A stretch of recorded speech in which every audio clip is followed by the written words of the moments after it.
Bhole Baba Ki Jai. We're back here with Kishan or Christian, and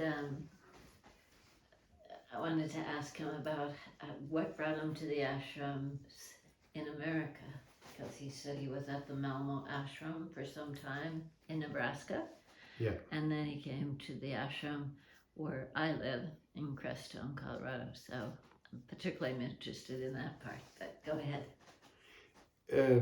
Yeah, for me, I stayed in 85. I went to India and stayed in Harakan for a few months, but I couldn't go. I mean, somehow something kept me there, and then ended up 2 years in India. I went back in 87, so exactly 2 years I stayed in India. But only Mostly in Harakan, not only. really. And then I went back to Germany and was like a horror trip, let's say, after this time in India. And I stayed 2 months only in India. In Germany. In Germany. And then Gugi called me from Amsterdam and she said, come over to Amsterdam. Then I spent a month in Amsterdam. And then I bought a ticket to New York. Because I always wanted, I felt I had to go, I had some karma there or something, in America. I felt, I had to go there. I mean, this was an inner urge. So I went to New York, and from New York I went to Mart's place in Nebraska, and I stayed there for 2 months, and then slowly I went to Denver, and from Denver to Crestone, and then I stayed some time in Crestone. And how did you find out about the ashram in Crestone? I knew all the ashrams, because they were on the book. It was a main ashram, I think. I stayed already with Marge de Vivo in Malmö. This was a one-person ashram, let's say. I mean, she was there, and then me, and then after one Italian came, Mr. Ansing from Italy. So, what did you experience in Crestone?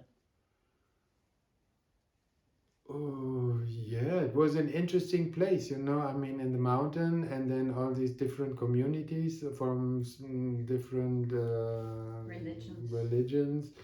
And I don't know, I did puja, I think, because you wanted to take a rest, and then there was still this Sheila Devi, she was kind of fun, and a relative.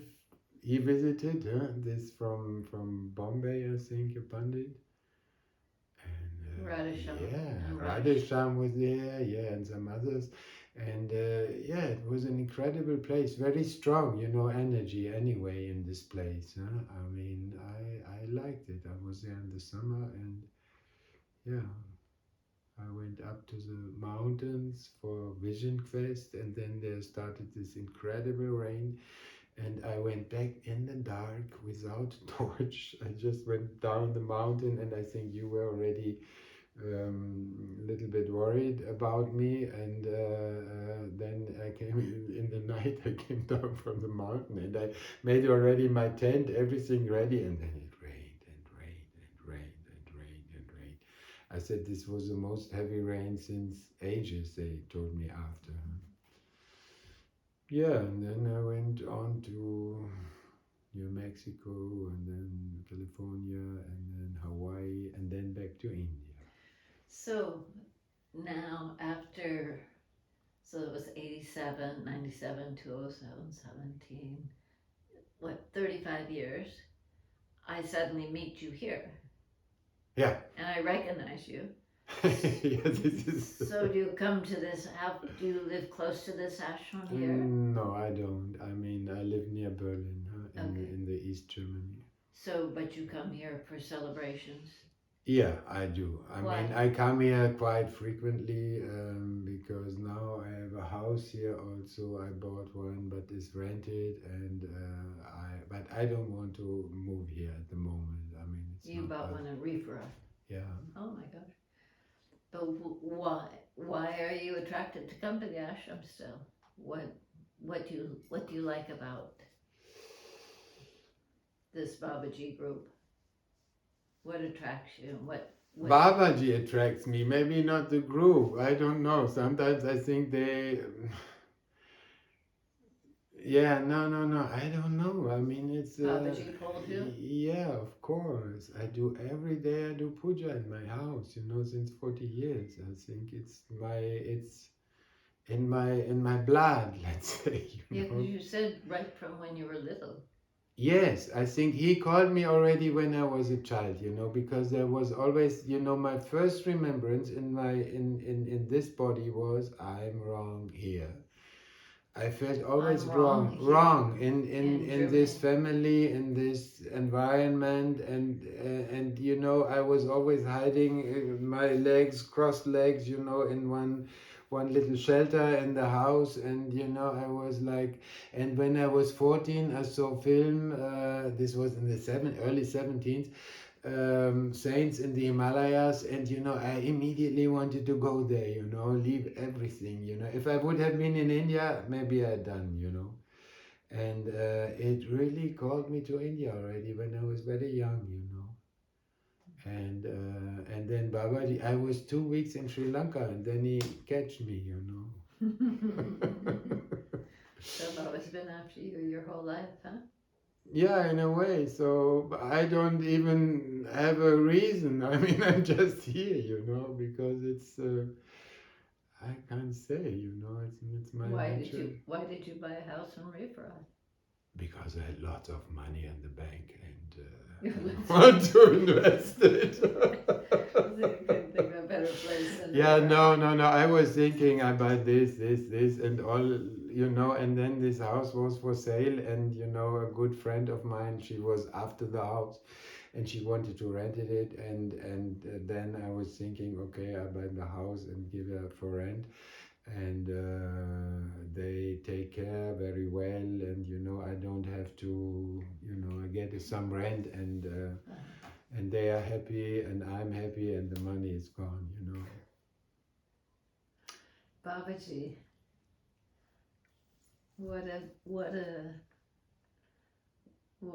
it's just to me still a mystery of how it is that Yes, I we mean, are for all me, called by him, yeah, I'm really was called, and for me, when I met him, he was not a human being for me. I mean, he was like, I mean, Muniraji was a human being, and he was a saint. In the beginning, I couldn't even, after having seen Babaji, I had difficulties the first years with him. But for Babaji was, I don't know who he was. And sometimes when I was with him, I felt like a dog might feel with me, that I understand that much, like a dog can understand of a human being or something. I mean, I didn't feel like a dog, but he was so far out. beyond our capacity to even understand. Absolutely, Yeah. and I felt this I even, from the first minute somebody told me about him, I knew he knows everything. And I needed to see him. Many people, they haven't seen him and they still good devotees and they have incredible experience as well. But for me, since I have this bad self-esteem, I had to be in his presence, that I felt accepted. I was thinking he knows everything, and he still treats me normal. Let's say like this. I mean, it was really, yeah, it's a love for him. Huh? It's what? The love for Yeah. Babaji. I mean, and Yeah. he's And did you feel his love? yes, of course, yeah, sure. I mean, because somehow, some days I felt it's like a madhouse, or it's like a concentration camp, or whatever. I mean, you have to shave your head, and you move the stones. I mean, he was standing next to me, and I was already moving quite big stones, and he said to me, "You bigger stones." Yeah, I mean, he was. I don't know, and we did, without any hesitation. And I wouldn't have done for anybody else in the world, even not for Muniraji, moving these stones. I mean, we were walking our, I don't know, I mean, it's, you were so, sometimes there was a normal work, you took your bath, and then I came near the stairs, and it was like a stirred up ant something. All the people, all the ashram people were there, and he was standing in the middle, and everybody had to move stones, till you couldn't see your hand in front of your eyes, and then again take a bath, and then immediately go up to the temple. And when you made pranam, you were so exhausted that you had like completely surrendered, because you had no strength anymore. I mean, Yes, definitely. That's part of it his way. was really Some of us had to work so hard to get out of our head yes, so we could feel him yeah, through our whole being and yeah. not think. That's what you kept doing. You said I would have been with him much sooner if I just followed my heart. I But I was was too thinking. much in my head, actually, Yeah. not so much in my heart. I mean, Germans tend to be like this. Yeah, it's was yeah, but I went through all this, and when I was these 2 years after Babaji, I had typhoid. I almost died. I had to really surrender my whole life. I was thinking there was the wrong medicine, and I was like 40 kilo my weight, and they said I had malaria, and I knew it was not malaria, and then I said, okay, Babaji, then I die here, it's better than anywhere else. He really was quite tough with me, I had malaria, I had Typhoid? hepatitis. Typhoid was the worst. Oh. And then I was thinking, when I had the typhoid, I might go back to Germany. But as soon as I felt a little bit better, I said, I never go back from India. I loved India also a lot. I had a big karma. I've been 52 times in India in my life. 32 times. 52 52 times. times. When was the last time you were there? 4 years ago. No, Before I think COVID.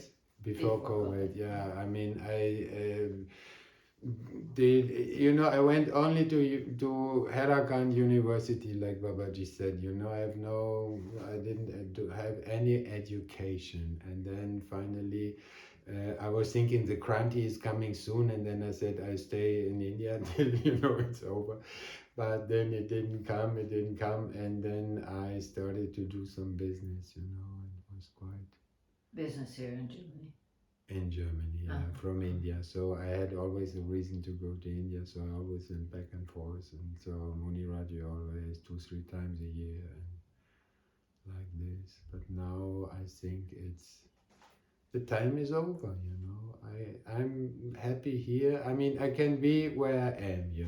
I have no much desire to go here and there anymore. Before I was also like. Nennt man das getrieben? Like pushed somehow from inside. I mean, like always to move. And now you're more settled. More settled, I said one time, Muniraji, I was already, it was a few years ago, but I was already quite old. I just told him that I always feel homesick to India. I just told it to him, and since then it's gone. He took it from me, so I'm more free. Nice. So you don't know if you will go back to India at this point? I have no plans, I mean, I hope eventually I will go there again, but at the moment, no. I think it's... So if we wrap this up, what might you say to the listeners? What did you glean or grasp from this time with Babaji? I can't say, Sometimes I think if I wouldn't have met him, what would be, maybe be a drunkard or whatever, very frustrated, man or something, or average, you know. For me, I don't know. It's just my life, you know. And I'm really thankful that he called me and that I could spend time in his presence. And it really, I mean, it's more than 40 years ago that I met him, and still it's a major thing in my life, you know, in a way. I mean, maybe same for you, Loti. I mean, understand. yeah, for sure. I mean, it's like this, you know. I don't know for everybody. It's if he catch you, I mean, if you catch your heart, what can you do? You know, you cannot Exactly. resist. Yeah. Prema saying the same thing. Yeah. She spent 7 years in the ashram in India, Chile and all that. Uh-huh. So, well, I feel like we're very blessed people. Yeah, we do. Sometimes I was thinking, you know, we are not, but in the end, you know, I think it's so much blessing. I can see much more when I grow older, then because there's lots of hardship also. You get all these diseases, discomfort. I don't know. He's really working with you. I mean, sometimes the waves go very high and very low and bang bang bang, and eventually it's more getting smooth and you know like this. But in the beginning, it's also. I mean, in the beginning, Babaji gave me only prasad. Let's say, you know, everything I was thinking something, and he gave it to me. You know, also in Germany, you know.